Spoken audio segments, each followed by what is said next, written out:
सिद्धेभ्यः ॐ नमः सिद्धेभ्यः ॐ नमः सिद्धेभ्यः। निर्मल जल सामान्य है जिनका, चंदन से हैं देव वचन। अक्षत सम अक्षत है श्रद्धा, सुमनो सा सुंदर है तन। नैवेद्य चरित्र ज्ञान है दीपक, बस विधि करते धूप दहन। ध्यान सुफल है अर्घ्य समाधि, मुनिवर तुमको नित्य नमन। अनर्घ्य पद को पाने गुरुवर, मेरा अर्घ्य समर्पित है। एक जीवन क्या सौ सौ जीवन, गुरुवर तुम्हें समर्पित है। ऋषिवर तुम्हें समर्पित है। देवादिदेव विख्यात कैवल्य कमलपति आदि ब्रह्मा आदिनाथ भगवान की। देवादिदेव विख्यात वर्तमान शासनक महावीर भगवान की। परम उपकारी परम पूज्य 108 आचार्य प्रवर गुरुवर श्री विद्यासागर जी महामुनिराज की। परम पूज्य 108 नवाचार्य श्री समय सागर जी महामुनिराज की। 3 करोड़ मुनिराजों की जय बोलो। परम तपस्वी मुनिवर श्री 108 विमल सागर जी मुनि महाराज की। समस्त मुनि संघ की। धर्म स्नेही भव्यात्माओं, भानगढ़ नगर का परम भाग्य जागा है। 2-3 साल से लोग श्री जी की शोभा यात्रा निकालना चाह रहे थे, लेकिन हो नहीं पा रहा था। हमारा भी क्षेत्र वंदना का उद्देश्य होकर के चल रहा है, और यहाँ से पास में एक बालाबेट अतिशयकारी क्षेत्र है।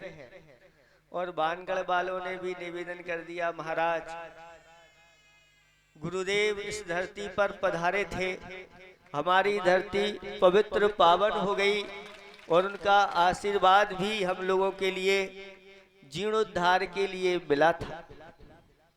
वह जीर्णोद्धार अभी तक रुका हुआ है, लेकिन अब यहाँ पर फिर पुनः उस जीर्णोद्धार के लिए मंगलाचरण हो चुका है, और अब वह यहाँ भव्य जिनालय का निर्माण आप लोगों को करना है। कैसे करना है? क्योंकि श्रावक का धर्म क्या होता है? कहते धर्म के बिना यह जीवन शून्य है। जैसे शून्य बहुत सारे रखे हुए हैं और अंक एक भी नहीं है, तो उन शून्यों का क्या महत्व है? कोई महत्व। लेकिन उन शून्यों के आगे अगर कोई भी एक अंक रख दिया जाए तो उन शून्यों का महत्व बढ़ जाता है। ऐसे ही इस मनुष्य जीवन में, ये मनुष्य जीवन अगर धर्म से जुड़ जाता है तो इसका महत्व बहुत बढ़ जाता है। कहते हैं, नीतिकारों ने कहा है कि जिस नेता के पास नीति नहीं वह कुछ भी नहीं है। जिस शिष्य के पास विनय नहीं है वह कुछ भी नहीं है। जिस साधु के पास शील नहीं है वह कुछ भी नहीं है। जिस शरीर में जीव नहीं है वह कुछ भी नहीं है। और जिस ग्रस्त के पास कौड़ी नहीं है वह कौड़ी का यानी जिसके पास वित्त नहीं है उसकी कोई कीमत नहीं होती, और जिसके पास धर्म नहीं है उसकी भी कोई कीमत नहीं होती, ऐसे नीतिकारों ने कहा है। इसलिए इस धर्म को अपने जीवन में जो अंगीकार कर लेता है और धर्म के लिए समर्पित हो जाता है, धर्म उसे कहते हैं इष्टे स्थाने धत्ते इति धर्मा, जो इष्ट, स्वर्ग और मोक्ष जैसे स्थानों पर पहुंचा देता है, संसार के दुखों से ऊपर उठा देता है, उसी का नाम धर्म है। इससे इस धर्म को हे बब्बात्माओं अच्छी तरह से धारण करो। ऐसा कहा गया है कि श्रावक का 4 प्रकार का धर्म होता है, और वह 4 प्रकार के धर्म को अगर अपने जीवन में उतार लेता है तो 4 प्रकार की विशिष्ट विभूतियां, संपदाएं उसके लिए प्राप्त होती है। पहली संपदा तो यहां से जाता है तो देवेंद्रों की, देवों का इंद्र बनता है। नीचे आता है तो नरेंद्र यानी राजाओं का इंद्र, चक्रवर्ती जैसे पदों को प्राप्त करता है। और आगे बढ़ जाए तो धर्मेंद्र यानी धर्म का इंद्र, तीर्थंकर जैसी संपदाओं को प्राप्त करता है। और अगर आगे जाकर के समस्त कर्मों का क्षय करके मुक्ति रूपी संपदा का स्वामी बन जाता है, जो 4 प्रकार के धर्म को अपने जीवन में अंगीकार करता है। पहला धर्म क्या है?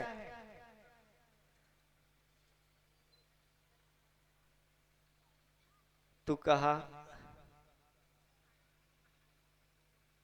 दान, पूजा, शील और उपवास। सबसे पहले रखा दान रखा। हे बब्बात्माओं, जो आपने धन अर्जित किया है और धन अर्जित करने में जो पाप का संचय हुआ है, बिना पाप का संचय किए धन अर्जित होता है क्या? हिंसा तो होती ही है, कहीं कहीं झूठ का भी प्रयोग करना पड़ता है, कहीं कहीं टैक्स आदि बचाने की चोरियां भी चलती हैं, और परिग्रह तो है ही, जब इकट्ठा हो जाता है तो वो भी एक परिग्रह पाप का रूप है। और परिग्रह आदि इसके किसके लिए कमाया जाता है? तो विषय भोगों के लिए कमाया जाता है, तो कुशील भी उसमें समाहित हो जाता है। इन 5 पापों के माध्यम से जो हमने पाप संचय किया है, उसको धोने का उपाय आचार्य भगवंतों ने दान बताया है। और दान के क्षेत्र 7 बताए हैं। जिन बिंबम, जिनागारम, जिन यात्रा महोत्सवम, जिनागमम, जीर्णोद्धारम, जिन यत्नानि सप्तधा। ऐसे 7 स्थान हैं। सबसे पहले जिन बिंबम, अपने जीवन में अपने परिवार के द्वारा एक भव्य जिन बिंब को स्थापित अवश्य करना चाहिए, क्योंकि ये विशिष्ट पुण्यात्मा के भाग्य में ही ये क्रियाएं लिखी रहती हैं, सबको प्राप्त नहीं होती। ऐसे ही यहाँ के युवा भावना भा रहे थे कि भानगढ़ में भी एक बड़े बाबा के रूप में एक बड़ी मूर्ति यहाँ पर स्थापित हो जाए, जिसके माध्यम से हजारों वर्षों तक लोग पुण्य का संचय और धर्म की आराधना करते रहे।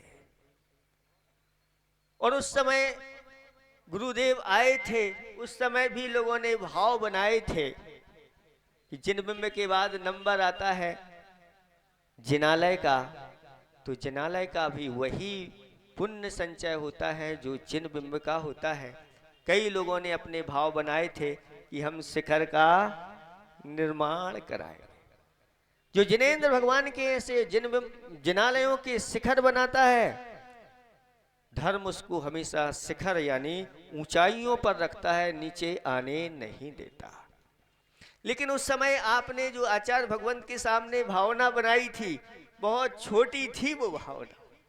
अब जिन बिंब आप लोगों को पाषाण का जिनालय बनाना है, तो पाषाण के जिनालय के लिए शिखर में कितना खर्च आता है आप लोग समझ लो।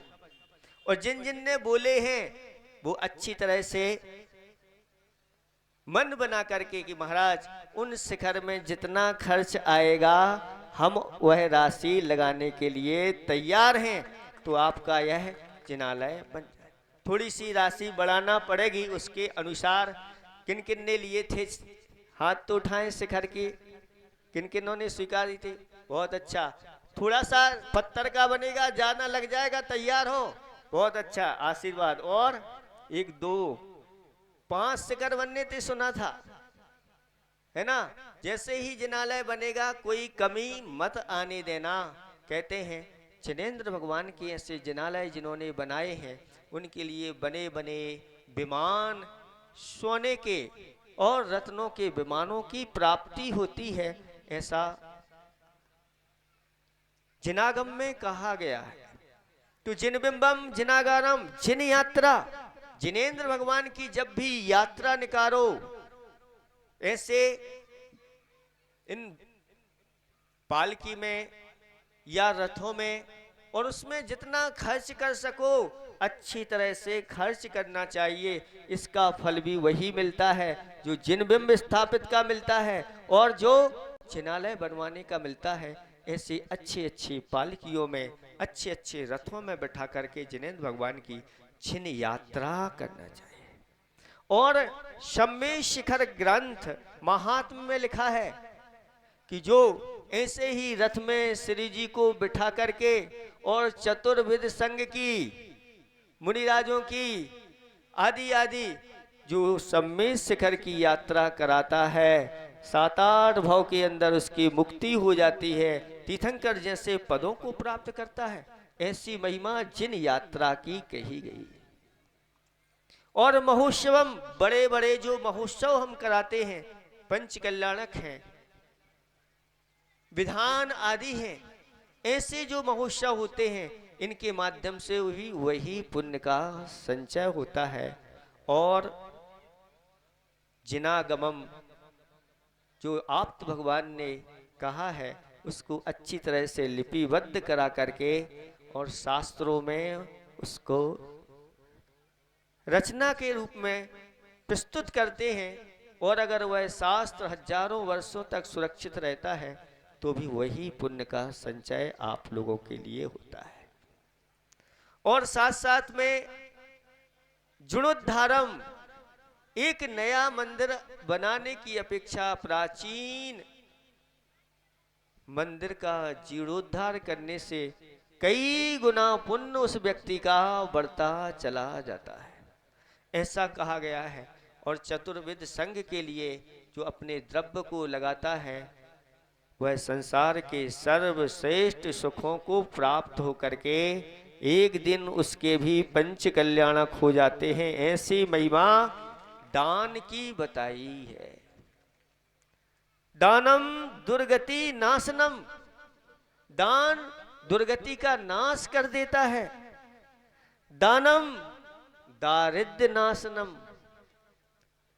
दान दारिद्र्य का नाश कर देता है। महाराज अच्छे दिन नहीं चल रहे हैं, आशीर्वाद दो, कुछ उपाय बताओ। बहुत सारे लोग आते हैं, उनसे कहते हैं कि कुछ नहीं, अभी कुछ नहीं है, हमारी तुम्हारी गुंजाइश इतनी तो है कि एक श्रीफल जाकर के भगवान को चढ़ाने लग जाओ। 6 महीने में आपके दिन बहुत अच्छे हो जाएंगे, एक नहीं 2-2 चढ़ाने के लायक आप हो जाओगे। बस अभी इतना ही कर लो। और ऐसे कई लोगों ने किए और आज उसके अच्छे फल उनके लिए मिल रहे हैं। हमने कहा इतना फल नहीं है ये श्रीफल का, श्री यानी संपदा देने वाला ये श्रीफल होता है, जिसे आप लोग नारियल बोलते हो।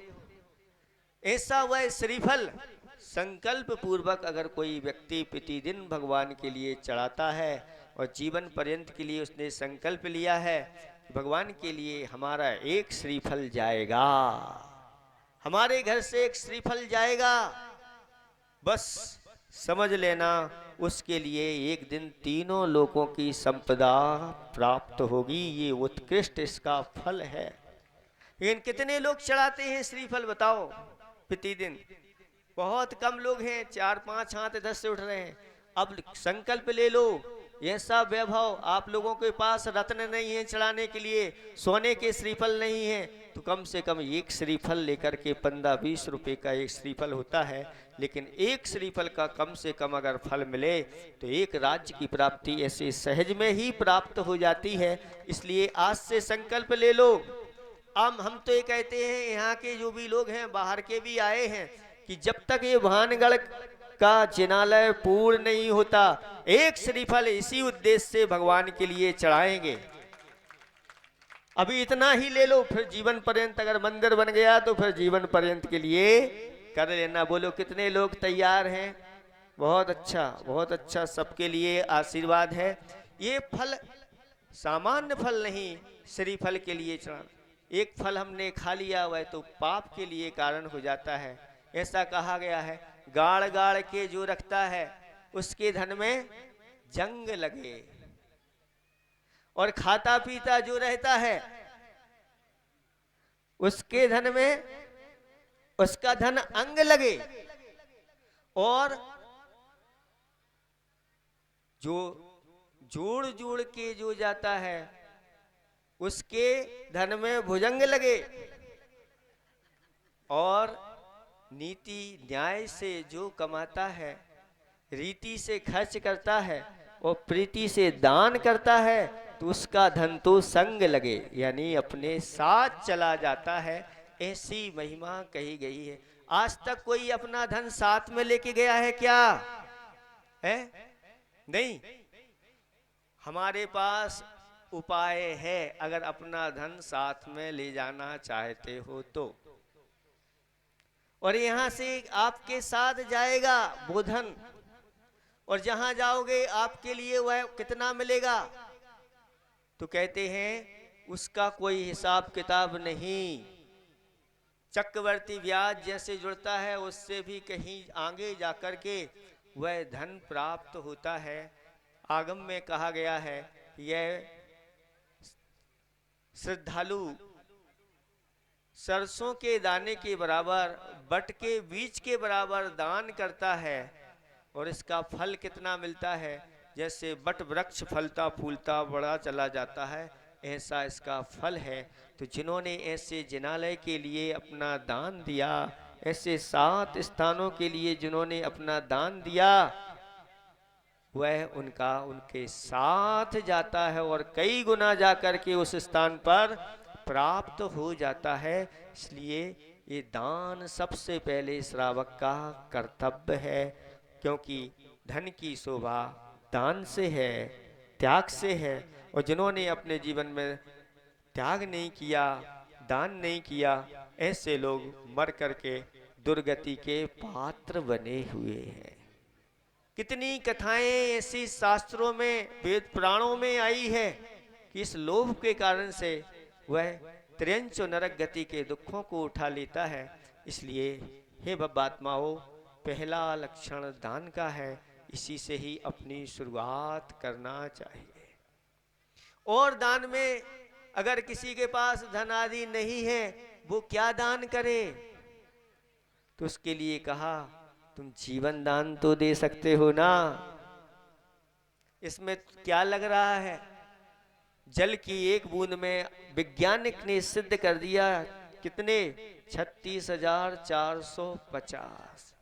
अगर आपने जितना पानी पिया, एक दिन में कितने पानी पीते हो? बोलो है? एक बूंद में 36,450।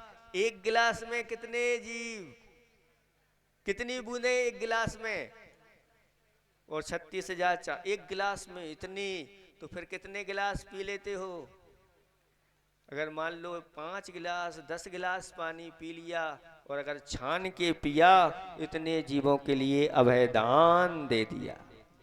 इनकी जलगालन कर ली। तो जिनके पास कुछ नहीं है इतना तो कर सकते हो कि प्रतिदिन पानी छान करके पीना।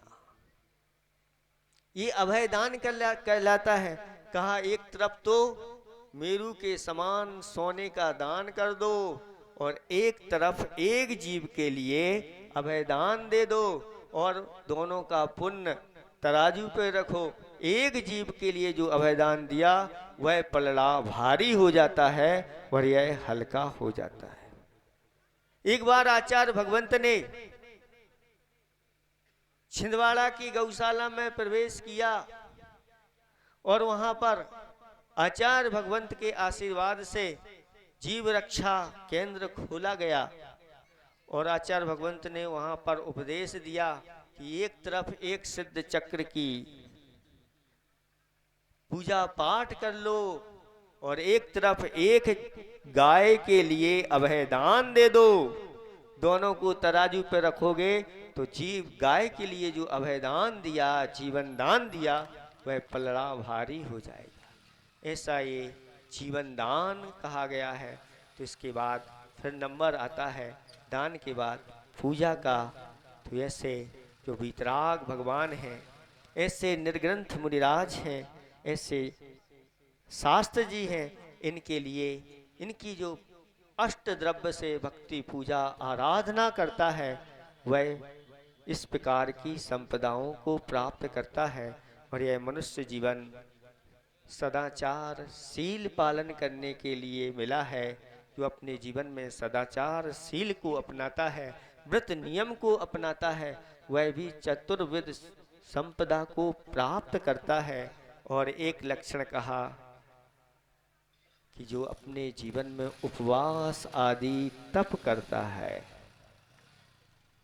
चारों प्रकार के अन्न जल का त्याग करके धर्म की आराधना करता है, ऐसा व्यक्ति सभी प्रकार की श्रेष्ठ संपदाओं को प्राप्त होता है।